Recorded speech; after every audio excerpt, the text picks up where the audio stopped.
Hi guys, welcome back to the Butterfly Effect podcast. Today you are here for another ranking video. We've done multiple ranking videos, but today it's all about Curator's Cut. Now this is a really cool feature Supermassive Games throw at us with the Dark Picture anthologies. I have to admit that I myself played the game once and I put it on the shelf and it dusts away. I don't know too much about Curator's Cut, but luckily we have Jack. This is going to be a Jack video, and Jack is going to tell us which of the four Curator's Cut out of Man of Medan, Little Hope, House of Ashes, and The Devil in Me is the best. Without further ado, Jack, tell us which is the best Curator's Cut.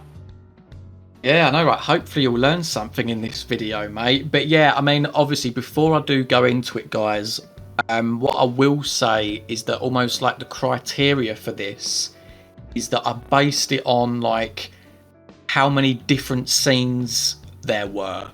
In terms of like when you're playing Curator's Cut, the most common thing that you'll see throughout Curator's Cut is like you'll be playing the same scene as you were in Theatrical Cut, but you just play as the opposite character. So for an example, if you take House of Ashes, when Eric and Rachel, they go down into the caves, they go to the generator and they have a chat. In Theatrical Cut, I think you play as Rachel, and in Curator's Cut you play as Eric, and it's literally the exact same conversation, but you're just seeing it from two different points of view. What I'm basing it on is like entirely different scenes that you wouldn't see if it wasn't, in Theatrical Cut. So let's get underway, shall we? So we're going to go through chronological order. We're going to start with Man of Medan, and I've given Man of Medan a silver medal. And I've got to admit, before I even did research into this, I was gunning for this to be number one. If you've seen our other ranking videos, you'll know that I think all of the other games have appeared at the top for at least something, and I was really hoping that this would be the one where Man of Medan come out top because of its branching and replayability, but unfortunately not. But of course it has got the silver medal, so we're going to go into the good things. So of course in the prologue you get to play as Charlie. It all plays out pretty much the same way. Of course he goes into the tent and he plays with the punching doll, but when you get onto the boat you then wake up and you can have a little bit of an explore, and you can then go and pick Joe up, and then you can like wander through the ship and see sort of like the dead bodies and the loud bangs and things. What I really do like about this Curator's Cut in the prologue of Medan is of course at the ending when they do get split up, because what happens is you get this choice as Charlie. It comes up investigate versus hide. Of course if you hide, you'll know from the Theatrical Cut that Joe would see someone run into a cabinet and then he would ultimately die. If you investigate as well, I think you just walk over to another part of the room and you see like the zombified China sort of thing that I can't remember what it's called, but like it's what you encounter when you're in the tent earlier on, and that ultimately like brings about his death as well. So that was a really good one. Another point in Medan as well is of course when you're on the Duke of Milan, and when in Theatrical Cut Alex and Julia, they'll go down into the dive and they'll have that whole section. In Curator's Cut you get to play as Fliss and Conrad. They get to talk with one another, they get to have a little bit of like flirty banter, and you get to play out the scene which ultimately leads to like the explosion. So like you'll remember this in Theatrical Cut because Julia starts to panic and think, I need to get to the top. In reality, it's just like Conrad like pissing about with something up on the deck, Of course there are obviously moments in between that where you get to play as Alex and you talk to Brad and Julia, whereas in Theatrical Cut you play as Brad, but I won't go into those too much.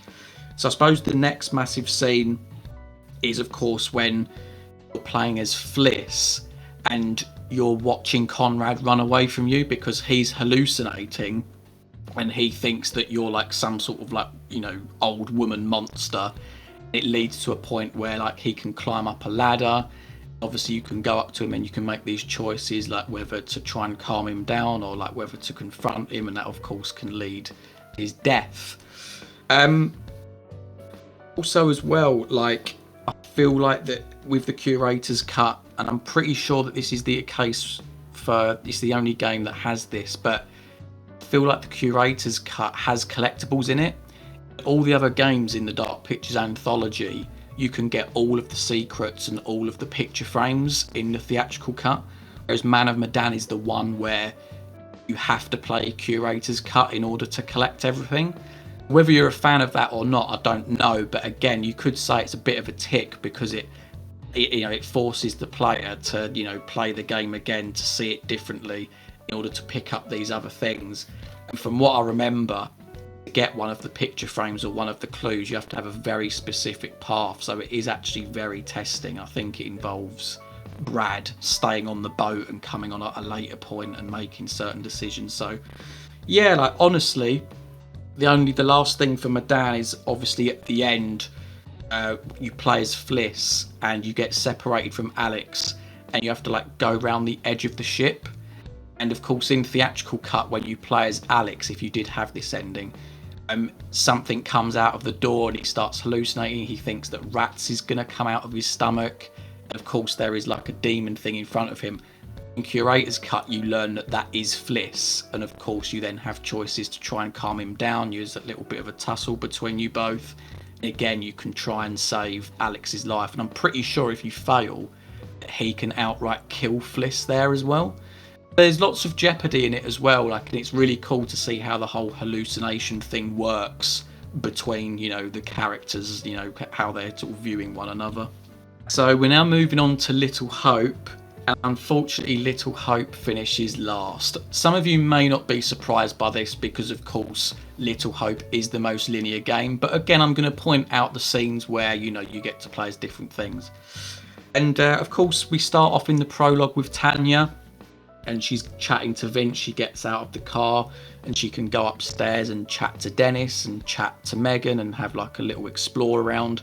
Of course, when shit hits the fan and the house is on fire, you get the opportunity to either go back inside or try and jump down off of like the terrace. Of course, that then leads to her death. Next scene after that is like post bus crash. It's nothing major, but you get to play as Daniel, who's walking with Angela. And you really get to see like Angela's sort of spiteful nature here, especially like towards Taylor. But it's basically like before you all reconvene together further up the road, you get to like walk with them a little bit and have some like dialogue scenes. It's nothing major, but nonetheless it is something different than what you get from theatrical cut. Also as well, in the Black Cat bar you get to play as Taylor and you get to play darts with Daniel. In other scenes as well, there is a moment with Taylor and Daniel again where you just like have this like random walking moment with them, but honestly there's nothing much to it. There is of course the moment you get to play as John. So when Angela gets like dragged down into the sewers, you then get to play as John and like jump down and try and go and find her, and then you ultimately like link up with Andrew once again before you go into like that museum. And then of course there's the bit with Taylor again. So like there's a lot of Taylor I've noticed, or like that face model in like Curator's cut, but it's when you go into like, the mannequin museum and she gets separated from Daniel.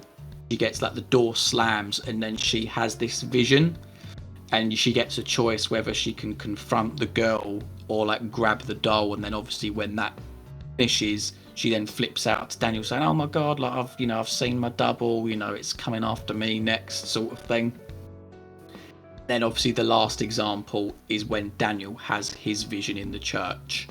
So again, like there is stuff there, but of course a lot of the moments are padded out by, as I've mentioned already, scenes where you're literally just playing as the opposite character in a scene that you would have already played in theatrical cut. So that's why unfortunately Little Hope is at the bottom of this list. Okay, so we're now moving on to House of Ashes, and honestly this one really did nearly make number 2. It really was like split between this and Man of Medan, because there are some scenes here that would merit it getting the number 2 slot, and if I'm a little bit honest, it might be a bias on my part that Man of Medan got second because I just wanted to put it higher in the ranking. But we'll now go through the Curator's ones for House of Ashes. So the obvious one, You get to play as Curator in the prologue, which of course is pretty much identical to if it was just Balathu.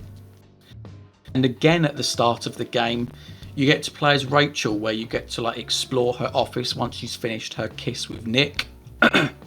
And you can open the drawer, you can find a little serial killer book, which of course is a nod to The Devil in Me. There's even a choice in here as well where she can find a ring and she can either choose to put the ring on or to leave it. And there's a nice little Easter egg as well where like you can watch the telly and there's like this actual live clip of President Bush like delivering a speech to American soldiers in Iraq after, you know, he's basically declared that, you know, the war has been won there. Moving on from here, there's some like insignificant ones, you know, where you get to play as Jason on the helicopter, whereas, you know, usually you'd play as Nick. Another great one is where it's at the start of the conflict where you play as Salim, and basically him and Dar are in this truck driving to a location when they see the helicopters. They pull over and you basically play the scene as like Dar giving Salim the RPG. He like orders you to like fire the RPG at the helicopter, which obviously brings about the start of the conflict. It even goes from there, like you're essentially seeing the whole Iraqi side of the fight. Salim and Dar, depending on your choices, can end up fighting at one point, and Salim can say to him, you know, you don't order me around, you know, don't mention my son's name like that. Of course, we then see Salim's point of view when Jason has the opportunity to shoot a civilian.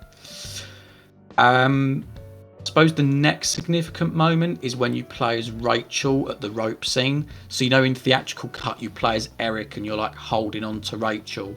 In this moment, you play as Rachel, and there's a couple of QTEs in there.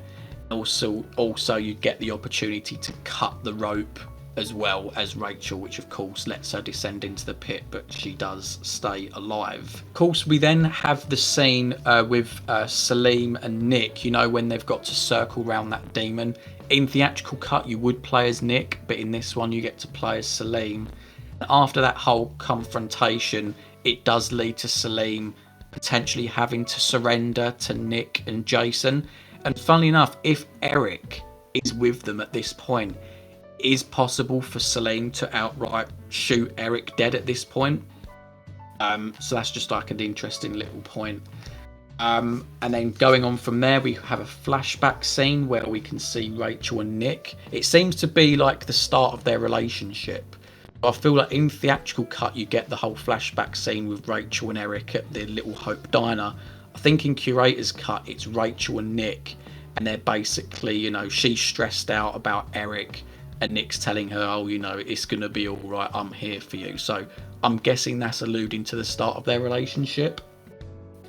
And the last one I've got here, you get to play as Salim when you're making the exit from like the cocoon and like the whole arc thing. It's nothing major, and I've got to say, I really was surprised with House of Ashes, because I know it's lauded for like the amount of variation it has in that game. And it does, because you think about the opportunities with Eric when you can like leave Nick behind. You've got the whole dynamic with like the love triangle. There is variation in here.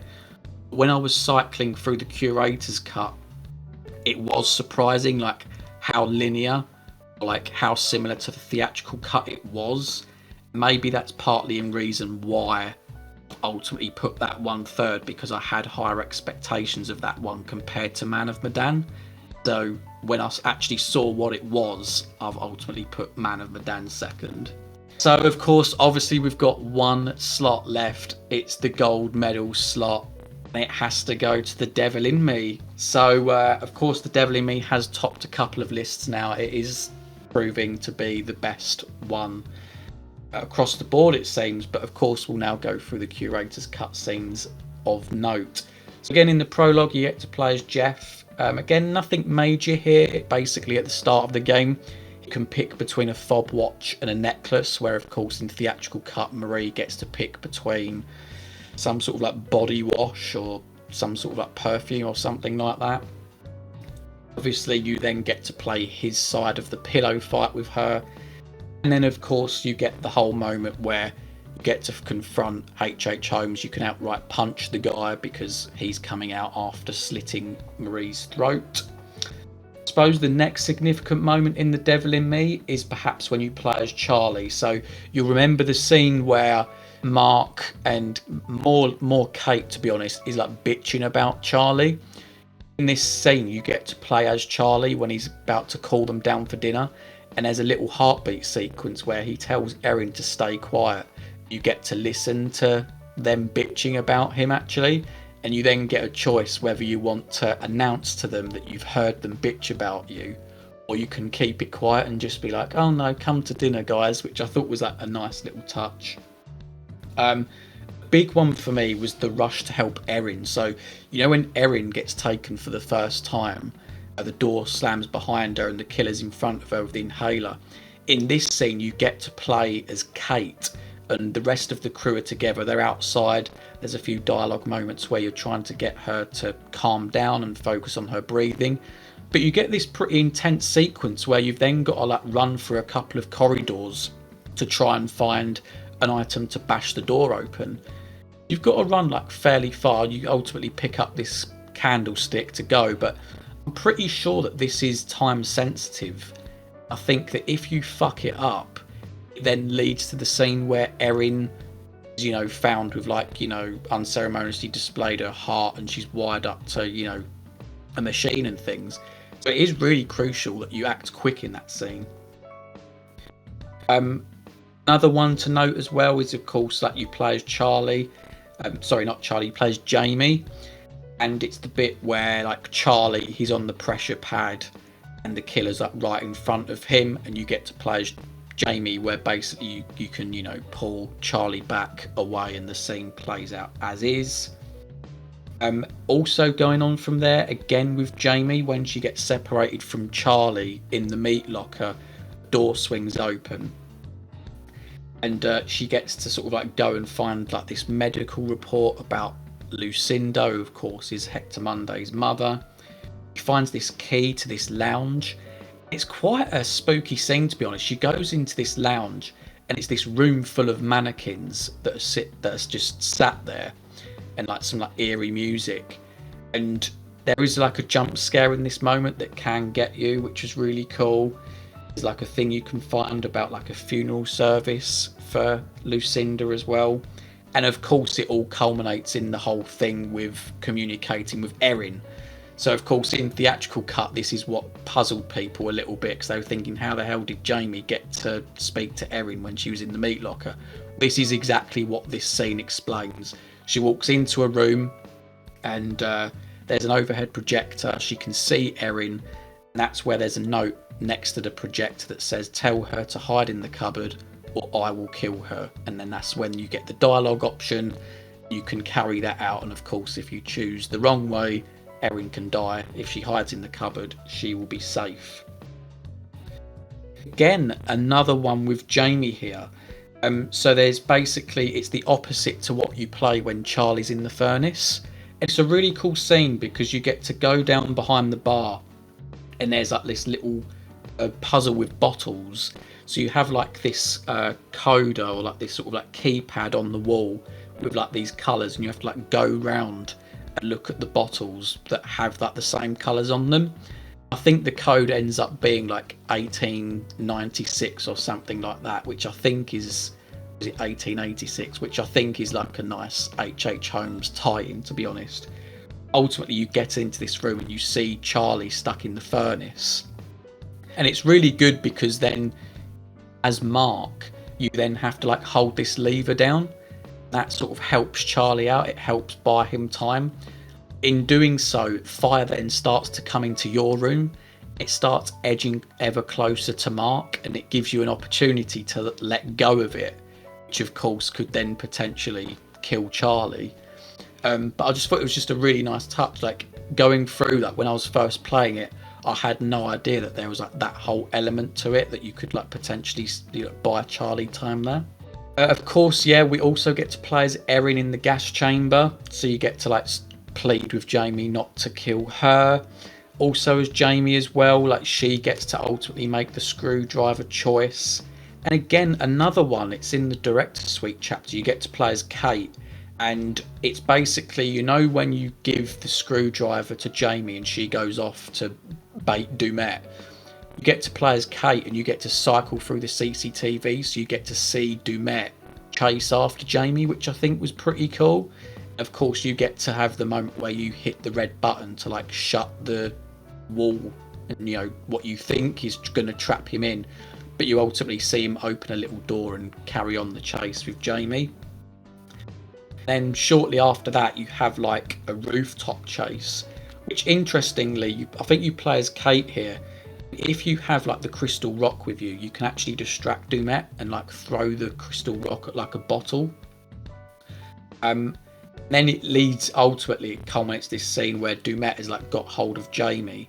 You get this choice where you get to either save Jamie or just flee. And I think if you flee, like, Jamie definitely dies there. If you go to save her, and I think ultimately the fight becomes between you and Dumet, and then you have a couple of QTEs, and then you can like kick him off the rooftop, and it plays out from there. Also, another fantastic one right at the end, when you play as Mark, and you remember this is like when he starts to beckon, if there are any other survivors, he starts to beckon the survivors into the lighthouse, and Dumet comes up behind him. And it then plays out as a fight sequence. So obviously Dumet's got his axe. As Mark, you can punch him. It obviously culminates to when the group comes up and you've like got this moment where Charlie or like Kate, I think, like she attacks Dumet and the chase continues. Then I'm honestly, this one, I've written it down here. I'm not sure if this is like a curator's cut thing.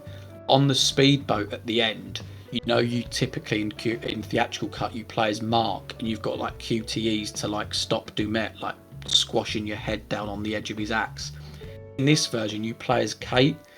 You can outright like attack Dumet and he like pushes you away and you fall off the back of the boat. You're like dangling like right near the engine of the speedboat, and if you pass the QTE you then manage to get back up off the boat and then obviously attack him from behind, and then that helps Mark wrap the round him, the chain round him, ultimately get him off the boat. My throat is really hurting now after speaking for so long, but yeah, honestly, there might be things that I've missed out here, guys. That was a lot of research on my part to try and find like the curator's cutscenes. As you can tell, The Devil in Me is superior. There was actually a lot more in here than what I remembered when I first played it. So just to refresh and put it up. So The Devil in Me got the gold medal. Man of Medan got the silver medal. Closely, ever so closely followed by House of Ashes that got the bronze medal. And Little Hope was last. So yeah, if you fancy giving me a breather for a second, mate, and tell us what your thoughts are on what I've just said. Nah, I want to know more. No, I'm kidding. Yeah, honestly, really intriguing, especially for someone who doesn't play Curator's Cut. So, like, I learned a lot. You at the start, you asked, I hope you learned something. I honestly did. I had no idea, like, about certain things. For example, like, I don't know, like, I did know about, like, Fliss chasing Conrad, but it's still really interesting to hear that you could play that from Fliss's perspective. So that is just really cool. Salim and Dar seeing like the initiation of the war and the battle from the Iraqi side, that is just fascinating to me. And to be honest, it just sounds completely justified, your ranking, based off of what you've said anyway. Devil in Me just sounds epic. Like the fact that Charlie could overhear the argument, like, and you play it from his perspective, that's cool. I think to me it really takes the cake, and it's one I knew about, but it's just Jamie guiding Eren in the Silver Ash Institute, because a lot of people feel aggrieved about that decision if they lose a character there. But I don't know, like, I think it's cool that it rewards the Curator Cut player for like discovering that little bit more, so that's really cool. And yeah, everything you mentioned from like Kate looking at the CCTV, and I always wondered what the significance of that, that crystal rock was, and you've just explained it to me, so that's like answered so many questions I had going for it. So yeah, no, honestly, thank you for sharing that, mate. I know it was an absolute mouthful and you had to do a lot of research to make this video, but we do love it, you know, a ranking video, and this is one that unfortunately I couldn't, you know, do. So it was really nice of you to step up and make this absolute epic ranking video that I very much enjoyed listening to.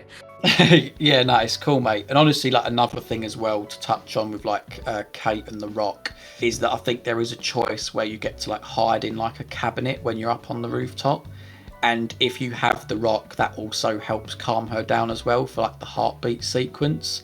So I think it actually has like two uses when you're up on that rooftop. One is like a distraction and one is to like calm her down potentially. So yeah, like honestly, the Devil in Me, it's for me like it is actually overall the best one. I think it's like topped a couple of lists now. It's never finished bottom of a ranking. Like I say, I do feel sorry for Medan, but then again, like I'm pretty sure second place is the highest that it's got so far in like across of our rankings, and is this video. So do you know what I mean? A little bit of love to Medan hurt no one.